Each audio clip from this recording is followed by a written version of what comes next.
I never believed God spoke through fire until the night I found a burning angel, bleeding in the mud behind my church. The storm had torn through our valley like the hand of judgment itself, ripping ancient oaks from their roots and turning the sky into a canvas of violet fury that seemed to crack open heaven itself. I'd stayed late that Wednesday evening, cleaning the sanctuary after prayer meeting, when the power died and left me alone with nothing but candlelight and the sound of rain hammering against stained glass windows that trembled in their frames. Something pulled me outside, not a voice exactly, but a knowing that settled deep in my chest like a hand guiding me forward into the darkness. I grabbed my coat and pushed through the back door into the deluge, rain stinging my face as lightning illuminated the woods beyond the graveyard in stark, skeletal flashes. That's when I saw it, a light that didn't belong to this world, pulsing between the trees with colors I have no names for, blues that sang and golds that tasted like honey on my tongue even from a distance.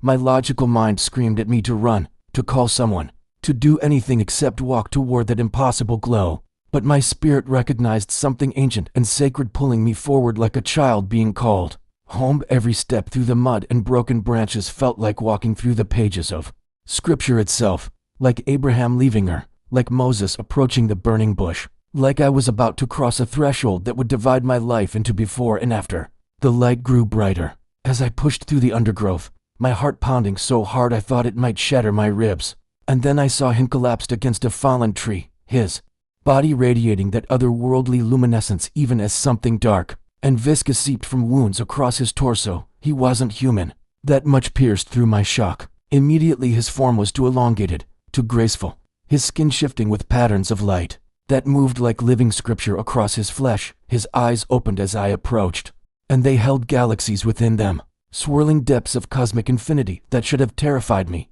but instead filled me with a peace that surpassed all understanding. Exactly like the verse promises, but more real than I'd ever imagined possible. I dropped to my knees beside him without thought, my hands reaching toward his wounds even as my mind struggled to comprehend what I was witnessing in the mud behind the church, where I'd spent every Sunday since childhood. He didn't speak, not with words, but I felt his pain ripple through me, like a stone dropped in still water, and beneath the pain was something else, something that felt like recognition, like he'd been searching for someone, and had finally, desperately, found them. His hand lifted toward me, fingers longer than human fingers, moving with effort that spoke of immense suffering. And when they touched my wrist, I gasped as images flooded my consciousness. Vast ships moving between stars, this being standing on a hill overlooking ancient Jerusalem, watching, always watching, tears of light streaming down his face as he observed humanity's endless dance of beauty and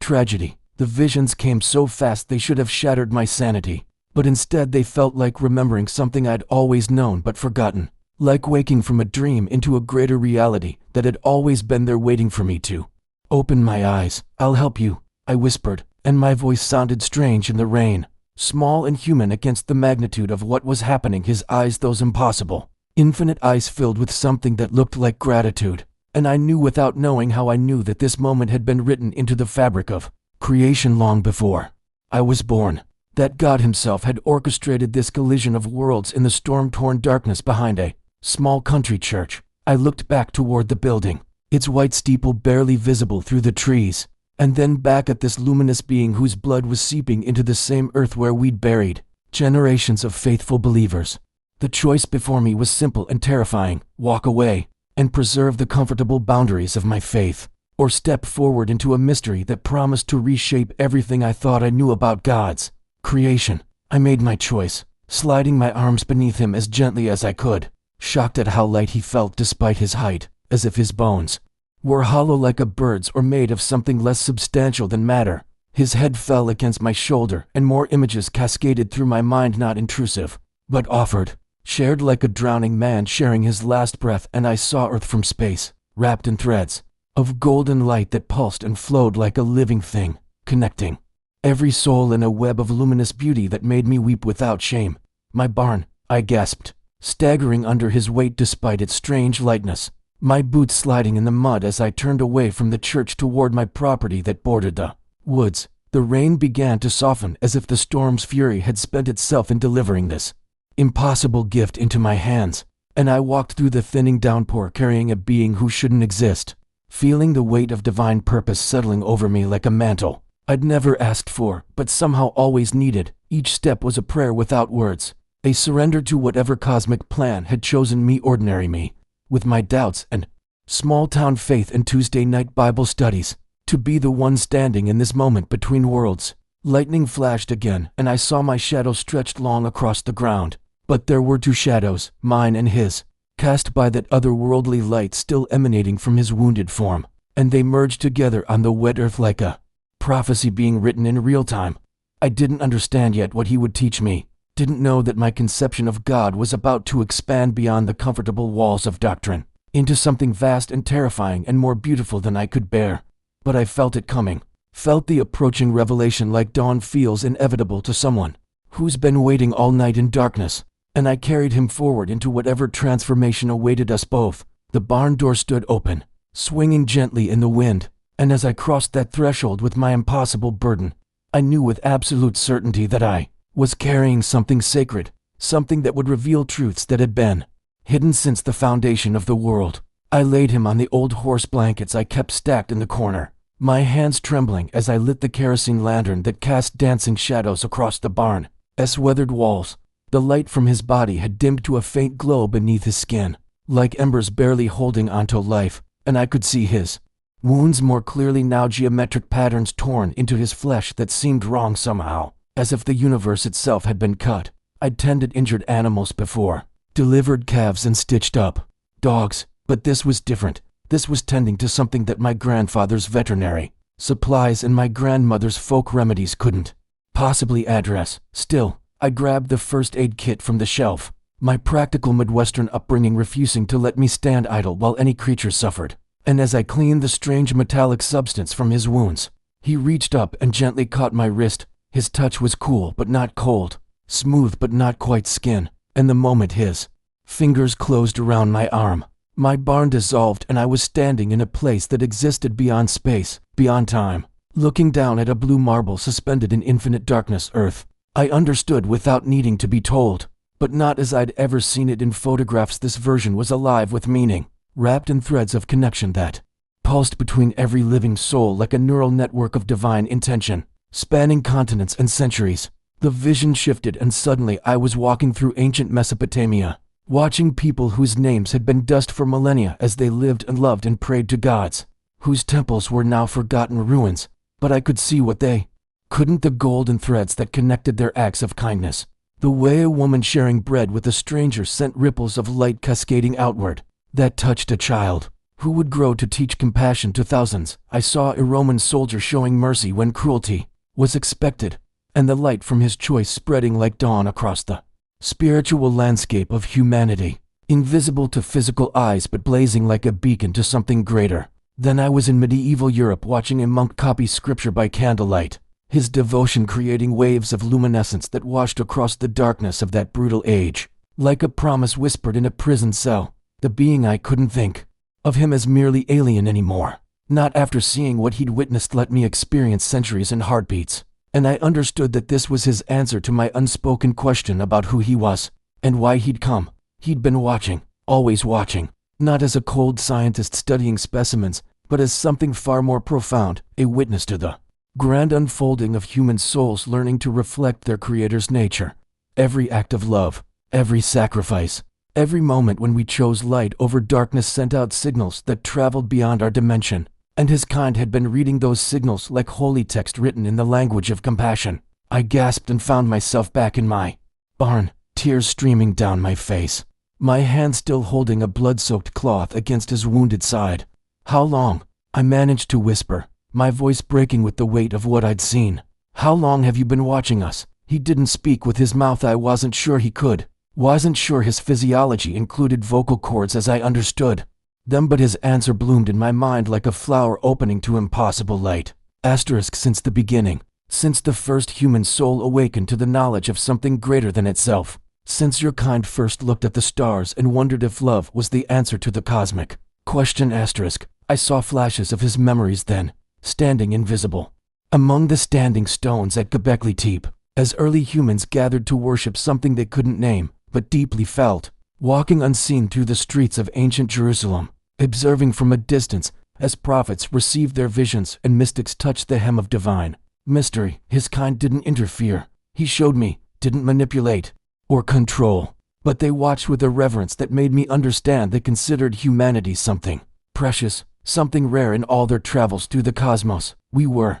in ways I was only beginning to comprehend, unique among all the civilizations they'd encountered, carriers of something he kept calling the echo, the Creator's own reflection embedded in fragile flesh. "Why are you telling me this?" I asked aloud, needing to hear my own voice to anchor myself in reality, to remember I was still just a man in a barn in rural America and not a cosmic observer spanning millennia. His eyes opened fully then, and in their galactic depths I saw my own face reflected, but also something more, the faces of everyone I'd ever loved, everyone who'd ever loved me, an infinite regression of human connection stretching back to the first family. His answer came not in words, but in a feeling that settled into my bones like truth returning home. Asterisk, because your kind forgets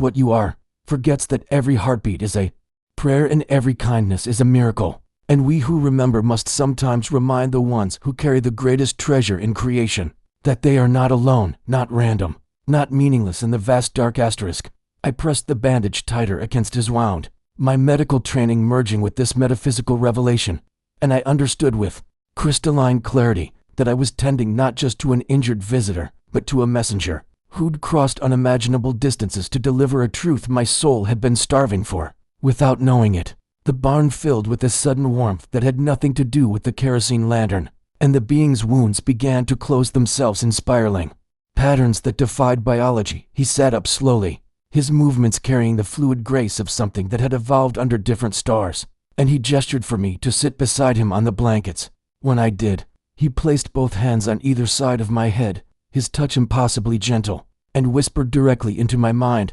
Asterisk, let me show you what we see when we look at your world. Asterisk. The barn dissolved again, but this time I remained aware of my body, aware of the hay beneath me and the distant sound of rain on the roof. Even as my consciousness expanded outward like a balloon released into infinite sky, I found myself hovering above the earth, seeing it as his kind must see it, and what I witnessed shattered every assumption I'd ever made about the nature of reality. The planet blazed with light, not the reflected sunlight of physics textbooks, but something else entirely, a luminescence that pulsed and flowed in patterns too complex and beautiful for words. Every city, every village, every isolated home glowed with threads of radiance that connected person to person, heart to heart, forming a living tapestry of human connection that spanned the globe like a neural network made of love itself. He focused my attention on a hospital in what I somehow knew was India, where a nurse worked a double shift caring for patients too poor to pay,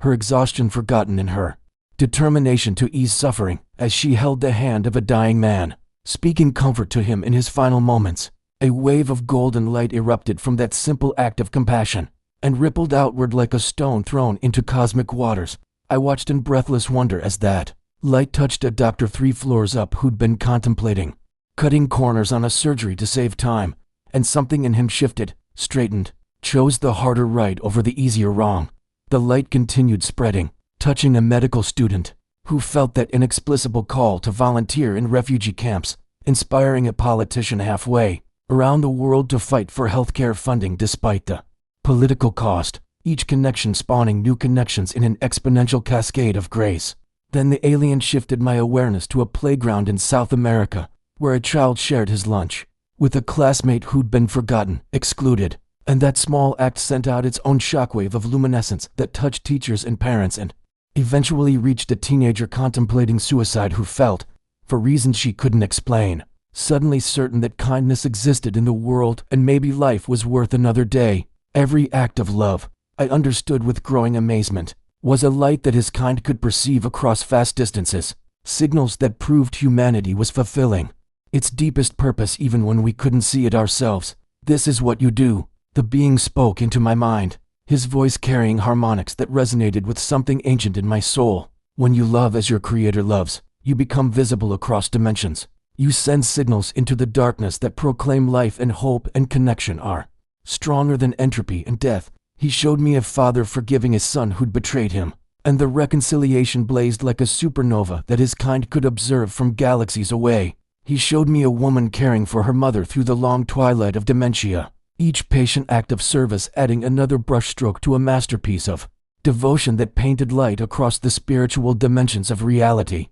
I saw strangers helping strangers, addicts choosing recovery, victims extending forgiveness, martyrs dying for truth, and every single instance created these cascading waves of illumination that transformed the earth from a pale blue dot into a beacon of divine love that outshone entire star systems. Tears poured down my face as I understood the cosmic significance of ordinary goodness. How every time we chose compassion over cruelty, sacrifice over selfishness, we were participating in something so much larger than our individual lives. I realized with a joy that bordered on unbearable, creating the very light by which God's presence became visible in the universe. Each human heart a candle that could ignite others, until the darkness itself had no choice but to retreat. He released my head and I collapsed forward, sobbing with the overwhelming beauty of it all. My hands pressed against the rough wool blankets as I tried to ground myself in physical reality. We don't see it, I managed to gasp between breaths.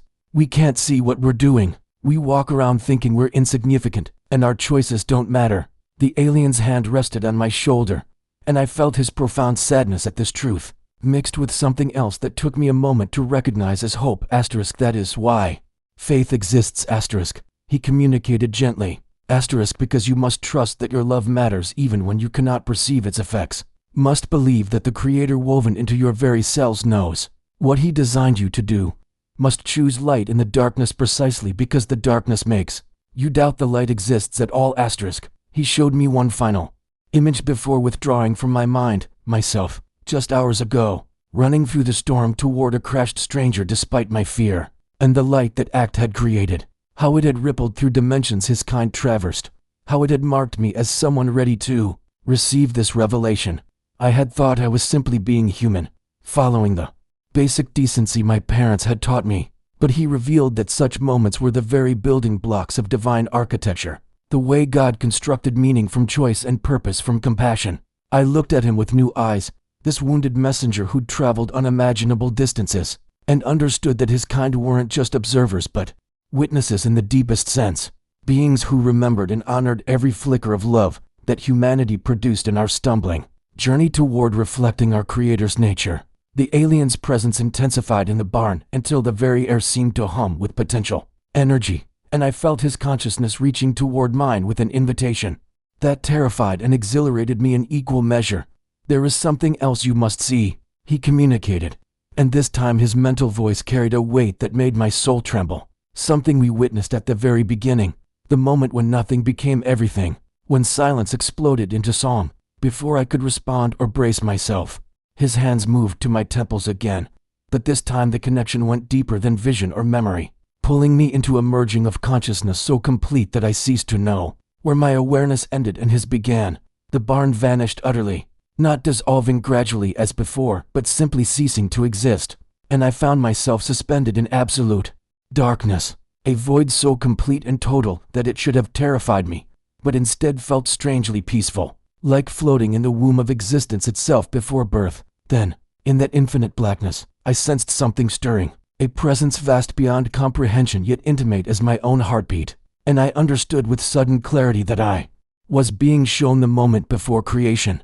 the eternal instant when God existed alone in perfect self-sufficient love, complete and lacking nothing yet choosing nonetheless to pour himself outward, in the most generous act imaginable. What happened next defied every category my mind possessed for processing experience, as the presence I'd sensed suddenly moved with intention, and I felt rather than saw the Creator breathing out, speaking forth, willing into existence something other than himself, that he could love and be loved by in return. The darkness shattered into light, but not the light of suns or stars, something more fundamental and pure, the raw essence of divine love taking form and substance, exploding outward in every direction simultaneously in a cascade of creative ecstasy that my alien God helped me perceive as both cosmic event and intimate gift. I watched dimensions unfold like flowers blooming, watched physical laws write themselves into the fabric of reality as expressions of divine character, watched matter coalesce from pure energy and patterns that sang with mathematical beauty.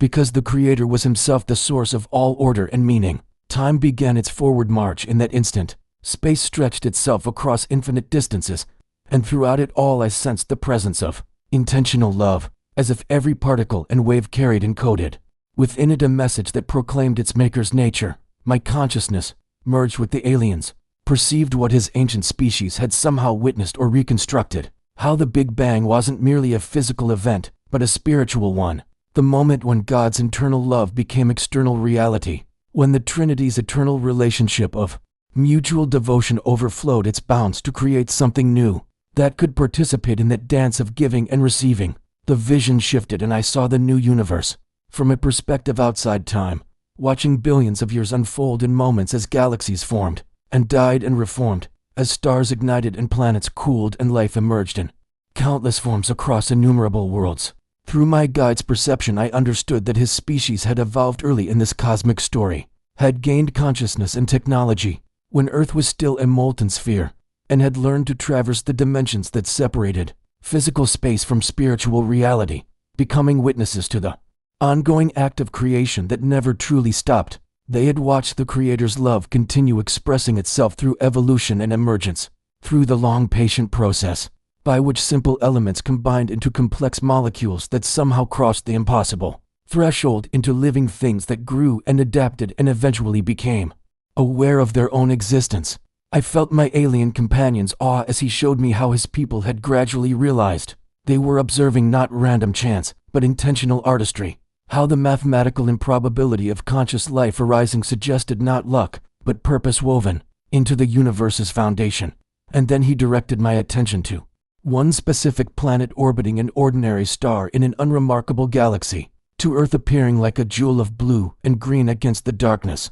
And I gasped as I recognized the unique quality of light that surrounded it. The same luminescence I'd seen in his earlier vision, but here present from the moment the first humans opened their eyes and recognized beauty and felt love and chose to create meaning from their freedom. His mental voice resonated through our shared consciousness with something approaching reverence, as he explained what his species had discovered about humanity, how we alone among all the civilizations they'd observed carried what they called the Creator's echo in its purest form, an uncanny ability to love sacrificially that mirrored the divine nature itself in ways that defied evolutionary explanation. You were made in his image more completely than you understand, he communicated, and I felt his species wonder at how humans could forgive terrible wrongs, could give without hope of return, could create beauty for its own sake and die for abstract ideals and love people who offered nothing in exchange, except their need. He showed me how his kind had debated for millennia about what this meant,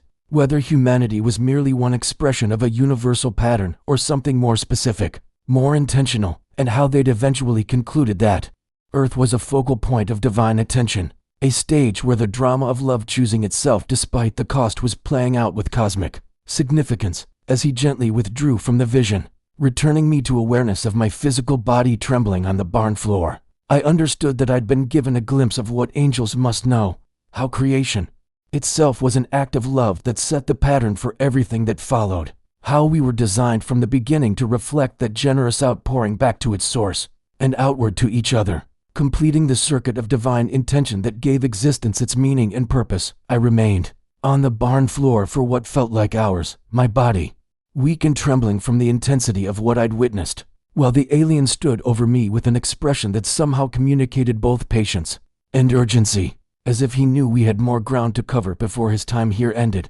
When I finally managed to sit up, leaning against a hay bale for support, he settled across from me with that same fluid grace that reminded me he wasn't human despite the familiar shape he wore, and I felt his consciousness reaching toward mine again, gentler this time, but no less purposeful. You understand now how it began, he communicated, his mental voice carrying harmonics that seemed to resonate in my chest. But you must also understand what we are, what we have seen, why we have come to this particular world again and again across the ages. I nodded weakly, my throat too dry for speech, and he tilted his head in that distinctly alien gesture of acknowledgement before continuing, his thoughts flowing into mine with the clarity of cold water. My people are old, older than your species can easily comprehend, and we have walked between stars since your ancestors were learning to make fire in African caves. The weight of that statement settled over me like a physical thing, the sheer scope of time and experience it represented making me feel suddenly small and young.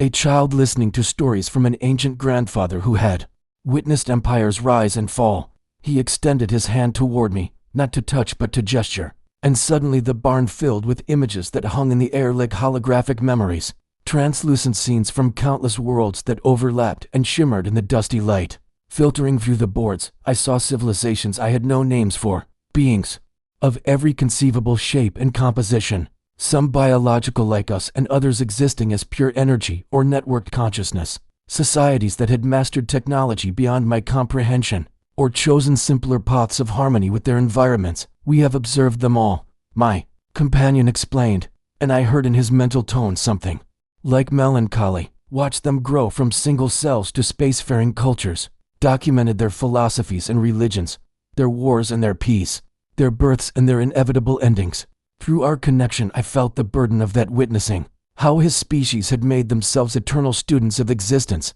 traveling the cosmos not to conquer or colonize, but simply to watch and learn and preserve the memory of civilizations that would otherwise vanish without trace when their suns died or their planets cooled. They were archivists of consciousness itself, I realized, keepers of the universe's story, and the responsibility of that role had shaped them in ways that made them seem almost priestly despite their technology, devoted to a mission that transcended survival or pleasure or power. But as the images continued to flow around us, I began to notice a pattern, a distinction he was deliberately showing me between humanity and all those other civilizations, whose beauty and complexity had left me breathless with wonder. They were magnificent, he communicated, and I felt his genuine admiration for the species whose history surrounded us, each unique, each solving the puzzle of existence in their own way, creating art and meaning and relationships that enriched the universe immeasurably. Yet even as he praised them, I sensed a qualification coming,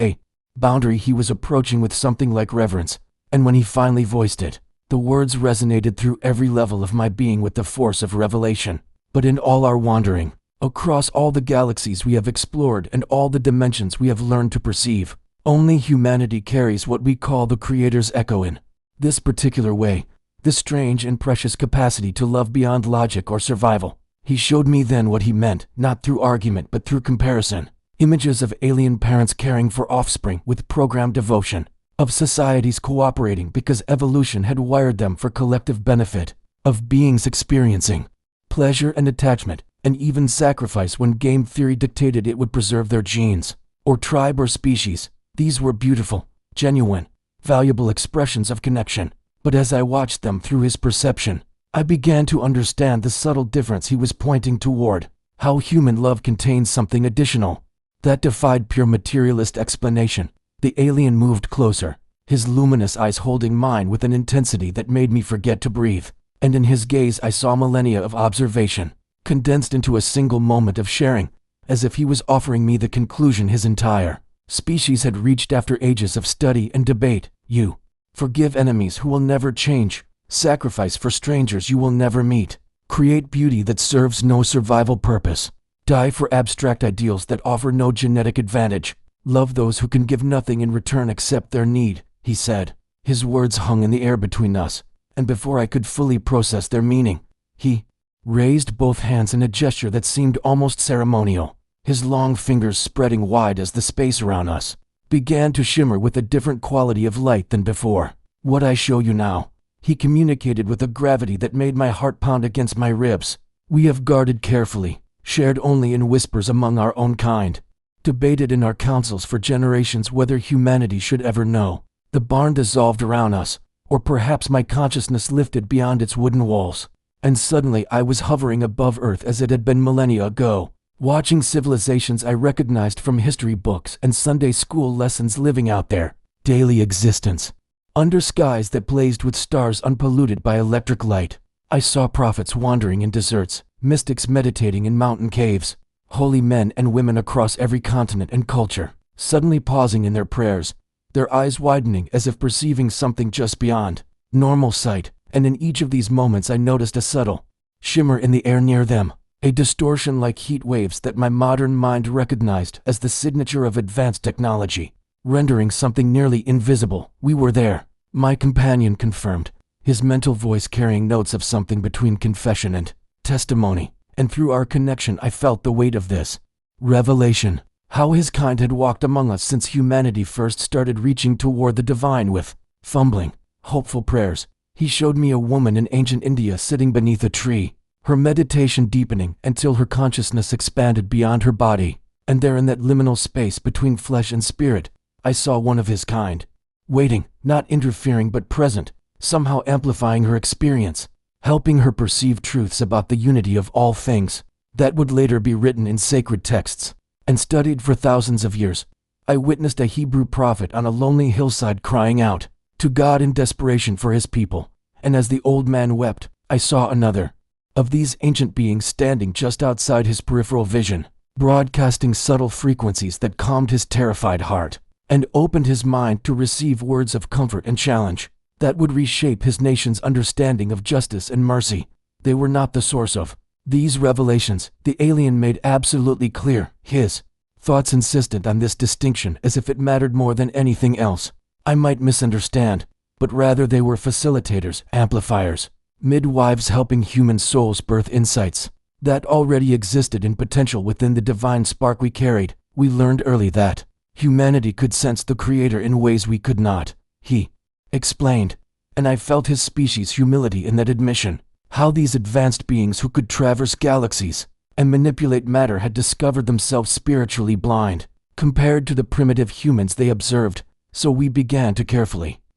help your mystics reach further into that connection, never forcing, never inserting our own ideas, only clearing interference, strengthening signals already present. The ethical complexity of this admission washed over me in waves. How they had walked a razor's edge between guidance and manipulation, always asking themselves whether their presence honored or violated the mysterious relationship between Creator and creation they had been privileged to witness. Then the visions shifted to a specific night that I recognized immediately, even before my companion named it. A stable in Bethlehem glowing with a light that seemed to emanate from something beyond the physical realm. And I gasped audibly as I realized what I was about to witness through these ancient eyes that had been present at the moment my faith centered upon. We knew something was different from the moment of conception. The alien communicated, his mental voice dropping to a whisper of awe that transcended the need for sound. The energy signature was unlike anything we had documented in millions of years of observation.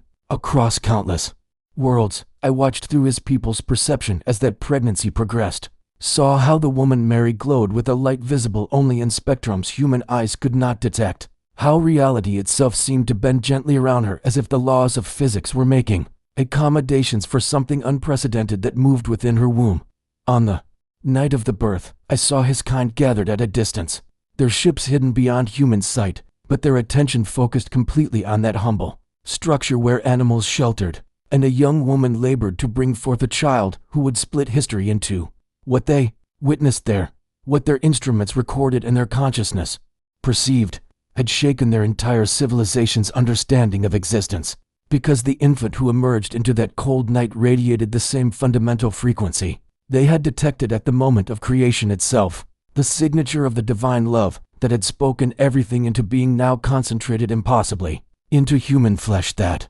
breathed and cried and needed milk. We sent word across the galaxies, my companion said, his thoughts trembling with remembered wonder, that the Creator had done something we thought impossible, had become fully one of you while remaining fully himself, bridging the gap between infinite and finite in a way that changed the structure of reality itself. I wept openly as he showed me the years that followed, how his kind had watched that child grow into a man who taught and healed and loved with an intensity that registered on their instruments as literal light, how people who encountered him often left, glowing with traces of that same creative frequency, as if his presence awakened the dormant divine spark within everyone he touched. They had observed other religious leaders, other prophets and teachers across human history who carried great wisdom and genuine connection to the divine, but this was categorically different, quantifiably unique in ways their science could measure, but not fully explain, as if God had chosen to fully inhabit humanity to show us what we were meant to become. When he died, the alien communicated, and I felt his species' collective grief at that memory. The universe itself trembled. Every sensitive instrument we possessed registered a wave of something we still cannot name, propagating outward at speeds beyond light. But 3 days later came the resurrection they had documented with every tool at their disposal. a human body returning to life in a form that somehow existed simultaneously in multiple dimensions. Matter transformed into something new that could eat and be touched, yet also pass through walls and appear across distances instantaneously. This was the proof his kind had needed, the scientific verification that the Creator's love was not merely philosophical, but ontologically real, powerful enough to reverse entropy and defeat death itself, offering humanity a glimpse of the evolutionary destiny that divine love intended for all conscious beings willing to embrace it. I struggled to find my voice as the vision of the resurrection faded, my entire body trembling with the weight of what I had witnessed through these ancient, immortal eyes. But why? I finally managed to whisper aloud, my human vocal cords feeling inadequate after the profound intimacy of our mental communion. Why did it have to be that way? The suffering, the death, the horror of the cross. The alien turned his luminous gaze fully upon me, and I felt him gathering his thoughts carefully, as if preparing to translate concepts that existed beyond language into words my limited human consciousness could hold without shattering. This is what your species struggles most to understand, he communicated gently, his mental voice wrapped in compassion. But it is also the most beautiful truth in all of existence. Sacrificial love is the fundamental force that holds reality together. He gestured, and the air between us filled with images that made my breath catch, subatomic particles holding their bonds through forces that looked identical to the light I had seen radiating from Christ, stars burning themselves to create the heavy elements that would someday form planets and people, mothers throughout the universe instinctively shielding their children from danger, at cost to themselves. We see it everywhere we look, he continued, his thoughts tinged with wonder. This principle that life comes through death, that love proves itself through sacrifice, that the greatest power in existence is choosing to give yourself away for the sake of another. The alien stood and moved closer to me, his tall form casting no shadow in the strange light that seemed to emanate from both of us now, our shared consciousness having somehow synchronized our very presence in this space. Your Jesus did not come merely to teach this principle, he said, his mental voice building with intensity, but to embody it so completely that it would ripple backward and forward through time itself, redeeming everything that had fallen away from the Creator's original design. I saw then a vision of the cross from a cosmic perspective, that moment of ultimate sacrifice sending waves of transformative energy outward through dimensions my mind could barely conceptualize, rewriting spiritual laws, reopening pathways between the Creator and creation that humanity's selfishness had severed,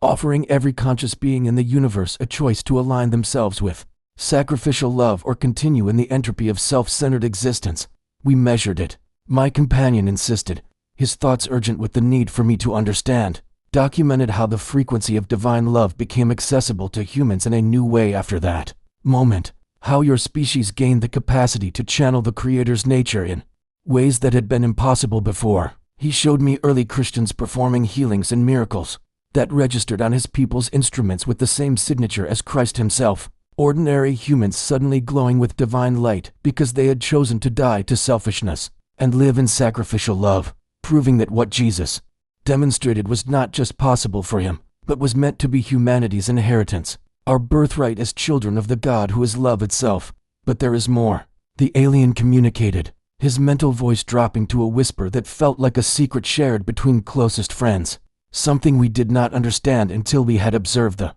aftermath for centuries. He showed me a vision of the risen Christ ascending beyond human sight, but through the alien's perception I saw that he did not simply leave Earth behind. Instead, I watched as his transformed presence somehow expanded to occupy multiple locations simultaneously, existing in the heavenly dimension with the Creator while also remaining present within every human heart that opened to him, a quantum reality that their science could document, but still found impossible. By all known physical laws, he became a bridge, my companion explained, his thoughts filled with reverence that transcended species and culture, permanently connecting the finite and infinite, making it possible for humans to experience union with the Creator while still living in physical form. I felt tears streaming down my face as I understood what he was revealing, that every prayer I had ever whispered, every moment I had felt God's presence in my spirit, every inexplicable peace that had sustained me through dark times was made possible by Jesus choosing to remain present with humanity even after conquering death and earning the right to exist in eternal glory beyond all suffering. The alien touched my shoulder gently, his three-fingered hand radiating warmth, and through that contact I felt his species awe at this arrangement, how these ancient beings who could manipulate matter and traverse galaxies stood humbled before the mystery of God becoming human, and then choosing to stay human even while fully divine, forever bearing our nature as the ultimate expression of commitment to the creatures he loved. "This is why we come," the alien finally said, his mental voice thick with emotion I had not imagined such beings could feel. "Why we continue to watch your world despite the dangers, despite our laws against direct contact." He turned toward the barn door where the sound of distant helicopter rotors had begun to echo in the night air, a reminder that our time together was running out, because nowhere else in all our travels have we witnessed anything like what your Creator did here, he continued, his luminous eyes meeting mine with an intensity that felt like benediction, choosing not to rule from distant power but to enter fully into the suffering of his creation, to experience betrayal and torture and death, and through that ultimate sacrifice to transform the very meaning of existence from cosmic accident into love story. I understood then that this alien, this being of science and ancient wisdom, had himself been converted by what he witnessed in Jesus, that he and his kind had become believers not through human evangelism, but through their own empirical observation of sacrificial love powerful enough to reshape reality itself. The helicopters were closer now, searchlights beginning to sweep across the fields beyond my property, but neither of us moved, both knowing that this moment of shared understanding mattered more than safety or secrecy, that what passed between us in these final seconds was precisely what the Creator intended when he made a universe diverse enough for different kinds of consciousness to meet and marvel together at the inexhaustible mystery of divine love made manifest in human flesh.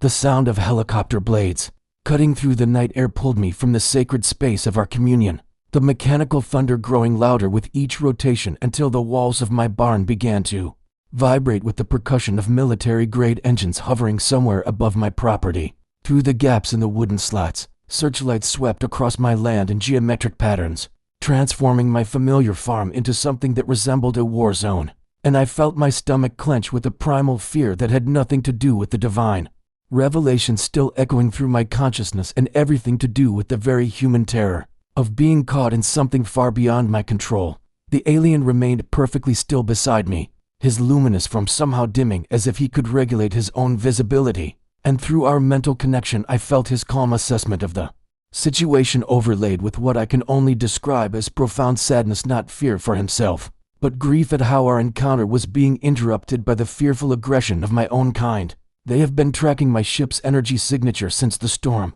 he communicated gently, his thoughts carrying apologetic overtones that made my heart ache. "And now my people are coming to retrieve me before your governments can interfere in ways that would violate the cosmic laws of free will and non-coercion." I pressed my back against the barn wall, my legs suddenly weak, torn between the instinct to protect this sacred being who had shown me the face of God and the overwhelming urge to run from the consequences of harboring what my world would call an extraterrestrial threat to national security. Outside, I heard the crunch of boots on gravel, the sharp commands of military personnel establishing a perimeter, and through a crack in the door I glimpsed figures in tactical gear moving with trained precision through the darkness, their weapons raised and their movements speaking of protocols designed for scenarios most humans believed were science fiction. "What will they do to you?" I whispered aloud, my voice cracking with emotion, and immediately felt his reassurance flowing through our connection like warm water,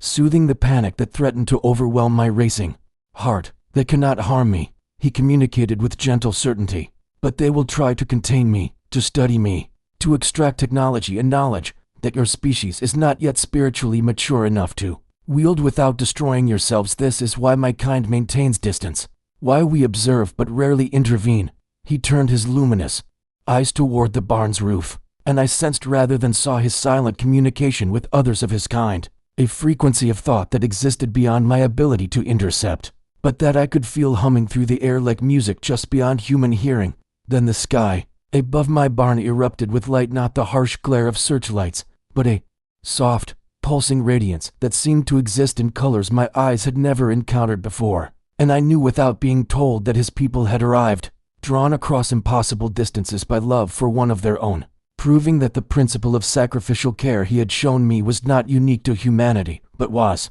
indeed woven into the fabric of Consciousness itself, the helicopters banked sharply away, their mechanical noise suddenly impotent against the presence of technology. So advanced it appeared indistinguishable from magic, and I heard shouting from the soldiers outside, confusion and awe mixing in voices trained to show neither. The alien moved toward the barn door, and I found myself reaching for him, my hand grasping his arm with desperate urgency, unable to bear the thought of losing this connection that had transformed everything I thought I knew about existence, about God, about my own purpose in the vast machinery of creation. Please, I heard myself begging, tears streaming freely now, all dignity abandoned in the face of this cosmic farewell. I can't lose this. I can't go back to seeing the world the way I did before, to the smallness of my faith, to doubting whether any of it matters. He turned back to me, and I saw something remarkable in his alien features, an expression that transcended species, a look of pure compassion that reminded me instantly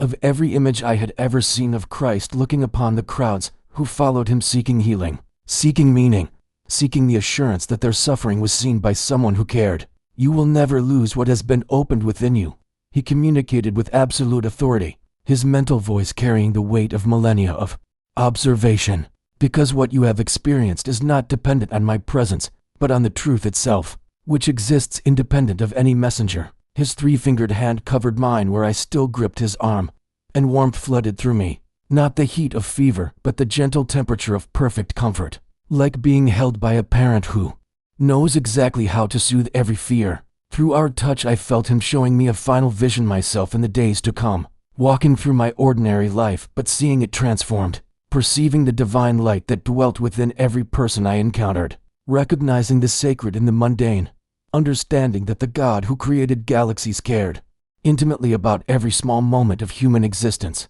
because that was the nature of sacrificial love, to consider nothing too insignificant for its attention. Above us, the alien craft descended lower, its presence causing the very air to shimmer with energies that made my skin tingle and my breath catch, and through the barn's roof, which suddenly seemed as transparent as glass though I knew it remained solid wood, I could see beings of light moving within the vessel, each one radiating that same signature of divine love that I had learned to recognize through my companion's presence. They're like angels, I whispered in awe, and felt his amusement ripple through our connection, along with affirmation that perhaps the line between what my ancestors called angels and what modern humans called aliens was far more blurred than either religious or scientific minds typically acknowledged, that God's creation was large enough to contain multitudes of conscious beings serving the Creator's purposes in ways that transcended human categories and definitions. He released my hand and moved to the barn door, pausing at the threshold to turn back one final time, and in that moment I saw him fully, not as the frightening other I had first encountered, injured and glowing in the woods, but as a fellow creature of the same God who made me, different in form, but identical in the essential quality that mattered most, the capacity to love sacrificially and to recognize divine truth when it blazed before us in undeniable glory. Remember, he communicated, his final words to me carrying the weight of blessing, that what Jesus demonstrated was not an exception to the rule of existence, but the revelation of its deepest reality. The Creator is love, and every soul that chooses to love sacrificially becomes a manifestation of God's nature, a point of light visible across dimensions, a miracle that makes even ancient beings like us fall silent in wonder at what the Creator has accomplished through your fragile, beautiful species. Before he could step through that threshold into the light of his people's vessel, he turned back to me one final time, and I saw in his luminous eyes something I had not witnessed before, a kind of holy urgency,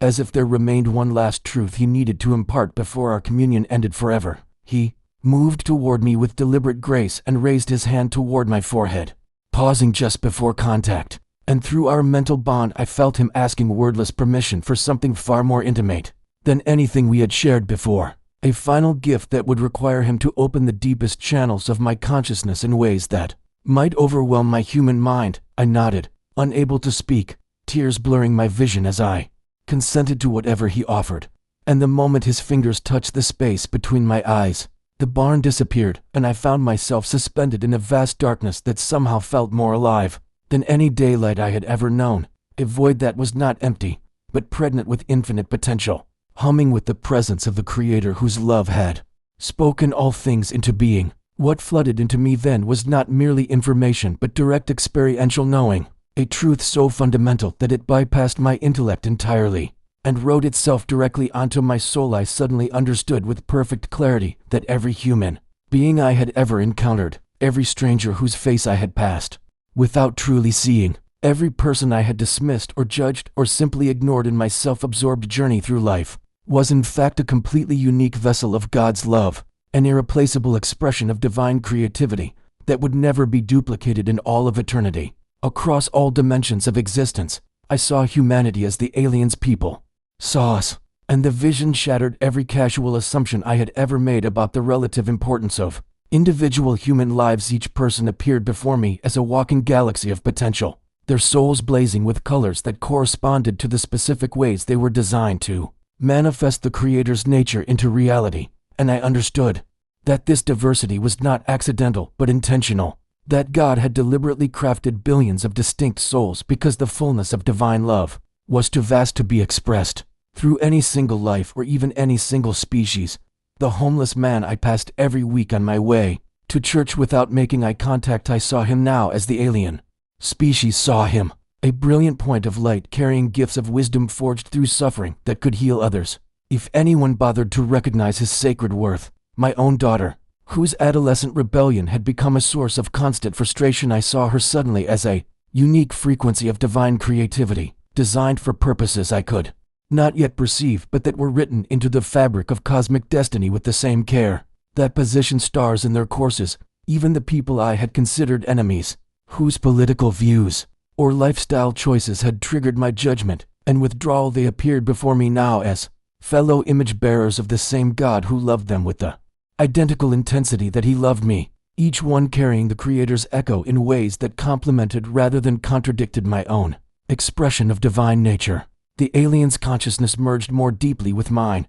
and I felt him showing me the eternal trajectory of each soul, the way our earthly lives were merely the first chapter in an endless story of growth and transformation, how every act of sacrificial love we performed in these fragile bodies sent ripples forward into eternity, shaping the very structure of reality in ways that would matter forever. I saw that this was why Jesus had come, not merely to provide a legal transaction that satisfied divine justice, but to demonstrate in flesh what we were all created to become, to show us that the purpose of existence was not survival or pleasure or even happiness, but transformation into beings capable of loving as God loves, sacrificially and without limit, pouring ourselves out for others the way Christ poured Himself out for us. The alien helped me understand that this was what made humanity so precious to both God and to ancient witnesses like His kind. We lived in conditions of profound limitation and suffering that created the perfect crucible for this transformation.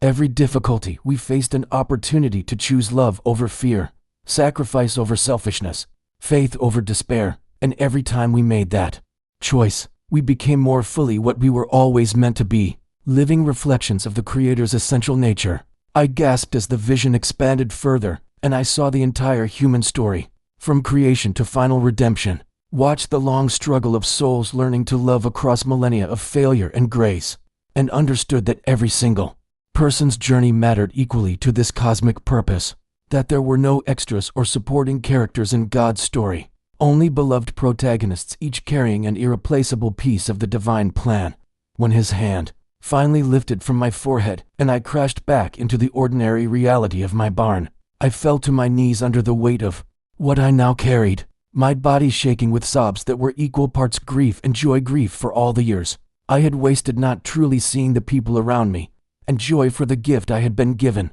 this new sight that would forever prevent me from treating another human being as anything less than a walking miracle wrapped in divine mystery. The alien stepped back toward the door, and I felt our mental connection beginning to thin as the distance between us increased. But the truth he had placed within me remained solid and unshakable, a foundation that would support everything else I would build for the rest of my earthly life. Through my tears I watched him pause at the threshold and turn back one final time, his luminous form seeming to glow brighter with emotion, and his last thought reached me like a benediction spoken over my transformed consciousness, that I should go now into my world and look upon every face I encountered as he and his people did, seeing past the flesh to the eternal soul beneath, recognizing in each person the unique and irreplaceable way they were designed to reveal God's love to creation. Then he stepped through the door into the light of his people's vessel, and I was left alone in my barn, with straw beneath my knees and heaven opened in my understanding, forever changed, forever seeing, forever unable to return to the comfortable blindness that had once let me walk past miracles without even knowing what I was missing. I stumbled out of the barn into the pre-dawn darkness just as their ship lifted silently above the trees, a vessel of light so beautiful it seemed woven from the same luminous threads I had seen in the vision of creation itself, and I watched through tears as it ascended higher and higher until it became indistinguishable from the stars that had witnessed this impossible night. My legs gave out and I collapsed onto the dew-soaked grass. My hands pressed against the earth as if I needed to feel something solid to anchor me to this world I no longer recognized, and the sobs that tore from my chest were unlike any I had ever experienced. Not the grief of loss exactly, though I felt that too, but something deeper and more fundamental, as if my soul itself were being rewrought in those moments, reforged in the fire of what I now carried within me. The sky began to lighten in the east with the first hints of dawn, that sacred in-between time when darkness yields reluctantly to light, and I realized with stunning clarity that I was witnessing a sunrise for the first time, with eyes that truly saw, understanding now that every morning was itself a small resurrection, a cosmic promise that light always returns, that God's mercies are indeed new with each rotation of this miraculous planet. Through the vast darkness of space, I don't know how long I remained there on my knees in the wet grass behind my barn, time seeming to have lost its tyranny over my consciousness, but eventually I heard the screen door of my house creak open, and my daughter's voice calling out asking if I was okay, if I had heard the strange sounds in the night. And when I turned to look at her standing there in her oversized sleep shirt, with her hair tangled from restless dreams, I saw her as I had never seen her before. She was not just my daughter anymore, not merely the child I had raised and worried over and sometimes failed to understand. She was a eternal being clothed temporarily in flesh, a unique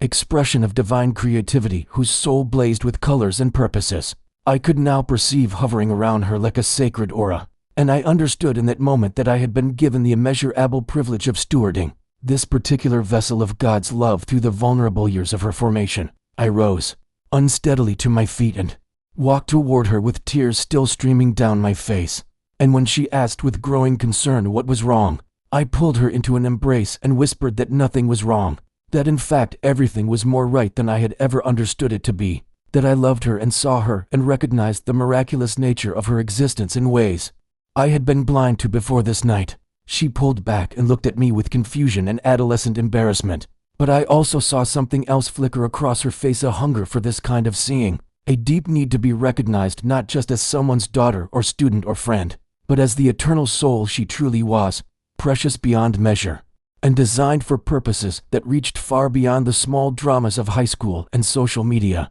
that currently consumed her visible life. When I told her that she was a miracle, that God had crafted her with intentional uniqueness that would never be replicated across all of eternity, her eyes filled with tears and she asked me what had happened out here, what had changed, and I realized that the transformation the alien had worked in me was not meant to remain hidden, but to overflow into every relationship I would navigate from this moment forward, that I had been given new sight precisely so I could help others see themselves as they truly were in the eyes of their Creator. Over the days and weeks that followed, I moved through my ordinary life, going to work, shopping for groceries, attending church services, having coffee with friends, but nothing felt ordinary anymore, because I could no longer unsee what had been revealed to me in that barn, could no longer pretend that the people around me were merely the roles they played or the surfaces they presented to the world. The woman at the grocery store checkout whose tired smile had once barely registered in my awareness now appeared before me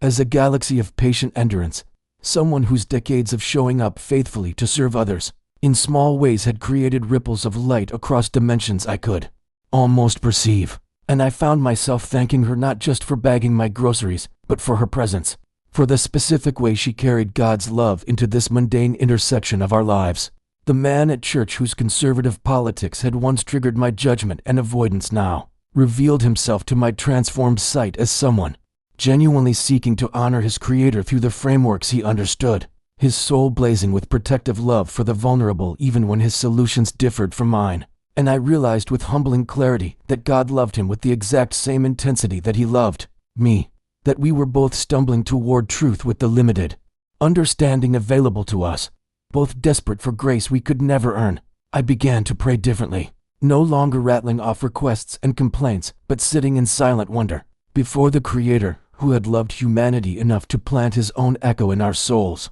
who had sent Jesus not as a religious obligation, but as a living demonstration of what we were all meant to become, beings capable of sacrificial love, so profound it could transform even death itself into a doorway toward resurrection. The most unexpected transformation happened in how I saw strangers, those countless faces I encountered in traffic and waiting rooms and crowded streets, people I had once dismissed as background characters in the story of my life, extras filling space in scenes where I assumed myself to be the protagonist. Now when I passed someone on the sidewalk, I found myself overwhelmed with awareness of their eternal significance, the way their unique expression of divine love was irreplaceable and necessary to the fullness of God's self-revelation across creation. And sometimes I would have to stop and steady myself against a wall, breathing deeply against the weight of seeing so much sacred worth compressed into such fragile vessels of flesh and bone. I understood finally what the alien had been trying to show me in that final vision, that the incarnation of Jesus was not an isolated miracle but a revelation of what had always been true about human existence, that we were all designed to be containers of divine presence, temples in which the Creator's love could be made visible and tangible in a universe that desperately needed to see it embodied in sacrificial action. My old life, with its casual dismissals and comfortable judgments and selective compassion, became impossible to return to, and while the new sight sometimes overwhelmed me with its intensity, I would not have traded it for anything, because I had been given the gift the aliens people possessed naturally, the ability to see every human being as God sees them, beloved beyond measure, crafted for eternal purposes, walking miracles wrapped in divine mystery, deserving of wonder and reverence with every breath they take. Have you ever wondered what it would take for you to truly see the people around you as God sees them? If this story moved your heart, please subscribe so we can continue exploring these mysteries together.